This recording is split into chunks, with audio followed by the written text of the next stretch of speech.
साधु बाबा से ही कथा सुनी।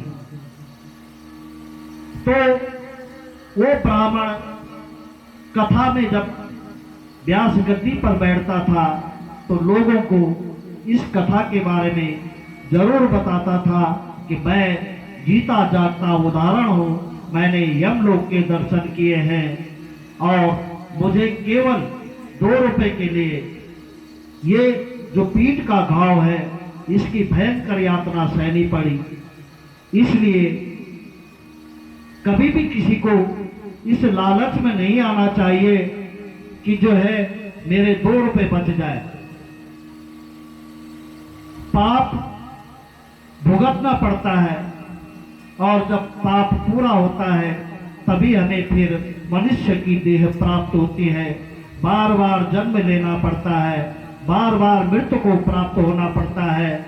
जब तक यमलोक में सूक्ष्म शरीर उस पाप को भुगतता रहता है और शेष जो पाप रहते हैं, जब यमराज देख लेता है कि अब मृत्यु लोक का जो शरीर इसको मिलेगा ये उस पाप को सहने के लायक बन गया है, तब उसे वो धरती पर सांप, बिच्छू, नेवला, शेर, बाघ, हिरण, कुत्ता, सुअर ये 83,999 योनियों में भेज देता है और इन योनियों को भुगतते हुए तब हमें अंतिम में मनुष्य देह प्राप्त होता है।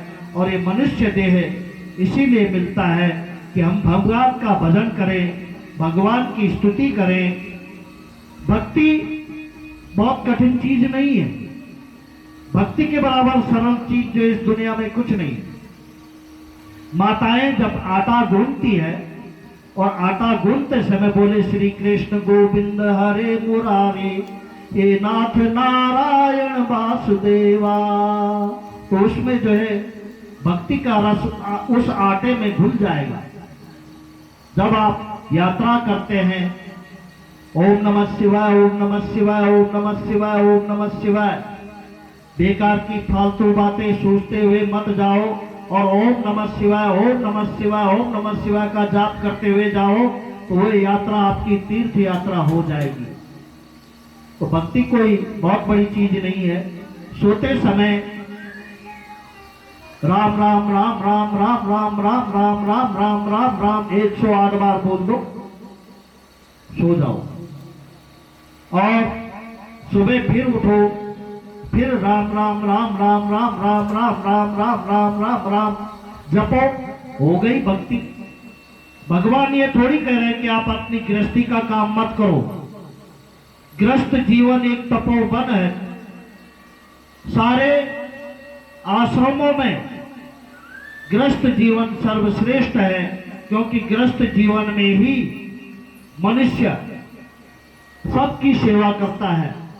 वो कुत्ते बिल्लियों को भी खिलाता है, चींटियों को भी खिलाता है, पशु पक्षियों को भी खिलाता है, दरवाजे पर कोई आता है तो उसको भी जो है खिलाता है। सन्यासियों का पेट भी वही गृहस्थी भरता है। तो गृहस्थ जीवन से बड़ा दूसरा कोई जीवन नहीं है। इसलिए सबको ईश्वर का ध्यान करना चाहिए, ईश्वर की भक्ति करनी चाहिए। भक्ति कोई कठिन नहीं है, भक्ति बहुत सरल है। ओम नमः पार्वती पते हर हर हर महादेव। वो जिसको जीवन में मिला सत्संग है उसको हर घड़ी आनंद ही आनंद है। देखो ये भी तो है, हम लोग अपना पूरा जीवन फालतू के कामों में बिताते हैं, लेकिन इस समय 9 दिन कितना सुंदर बीत रहा है कि कोई कहीं भी हो किसी भी काम में, लेकिन ये होता है कि कथा में पहुंचना है, चित्त लगा रहता है कथा में, शिव जी का ध्यान रहता है। कोई पूछ ही लेता है कहाँ जाना तो बताते हैं शिव पुराण चल रही है, महाशिव पुराण, वहां पहुंचना है। तो कहीं ना कहीं प्रत्यक्ष अप्रत्यक्ष रूप से सत्संग का प्रभाव बड़े भाव से कहेंगे।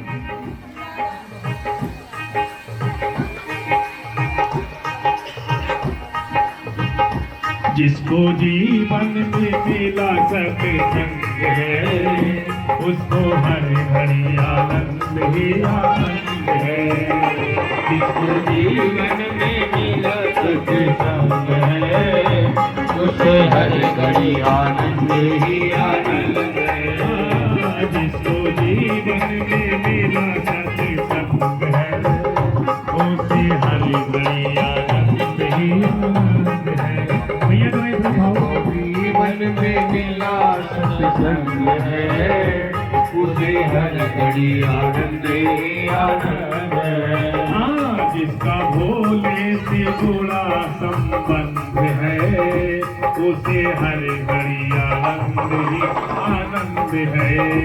जिसका भोले से जुड़ा संबंध है, उसे हर घड़ी आनंद ही आनंद है। ओ, जिसके जीवन में मिला सत्संग है, उसे हर घड़ी आनंद ही आनंद है।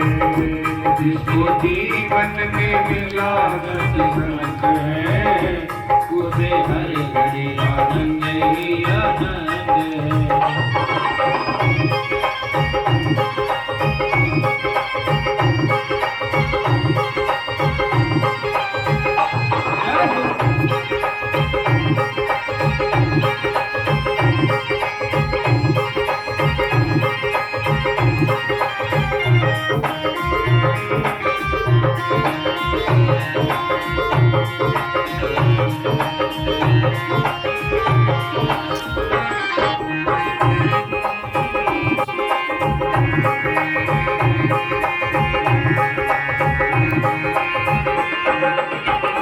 जिसका जीवन सच्चाई में ढल गया, जिसका जीवन